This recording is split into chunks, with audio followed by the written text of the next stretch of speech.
SNP spokesperson Alan Brown. Mr Speaker, this decision has been condemned by the Chair of the Committee on Climate Change, and Chris Stark, the Chief Executive of the Committee on Climate Change, retweeted that this is climate vandalism and economic incompetence on a scale difficult to believe.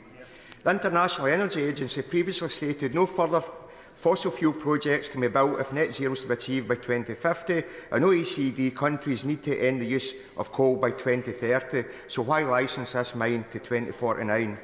Ron Doolan, a former Chief Executive of British Steel, called it a completely unnecessary step for the British steel industry.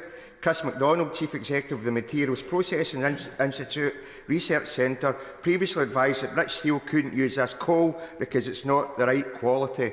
The reality is, Mr Speaker, 85% of this coal is going to be exported, so talking about cancelling imports is a complete red herring. What we're doing, we're increasing our carbon footprint to support industry in the EU. It's illogical, and we know that demand for coke and coal will actually fall as the EU is further ahead in development of green steel. Where's the UK progress in green steel?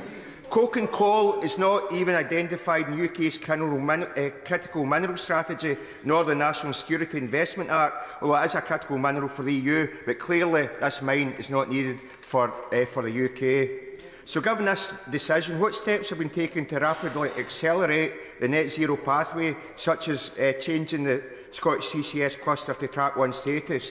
He hides behind the recommendations of the Planning Inspectorate. Why did his government override the Planning Inspectorate when it came to Sizewell C? This coke and coal isn't critical for the UK. It's going to be exports. So why has he made this decision just to appease Tory backbench climate change cynics? Again, I'm grateful to the honourable gentleman for his questions. And I note again that he quotes a number of individuals and draws explicitly, he was good enough to acknowledge, party political conclusions. I relied on the inspector's report and on the evidence in front of me. As I explained in my decision letter, no evidence was provided to suggest that any other metallurgical coal mine in the world aspires to be net zero, so the proposed mine is likely to be much better placed to mitigate greenhouse gas emissions than from comparative mining operations around the world.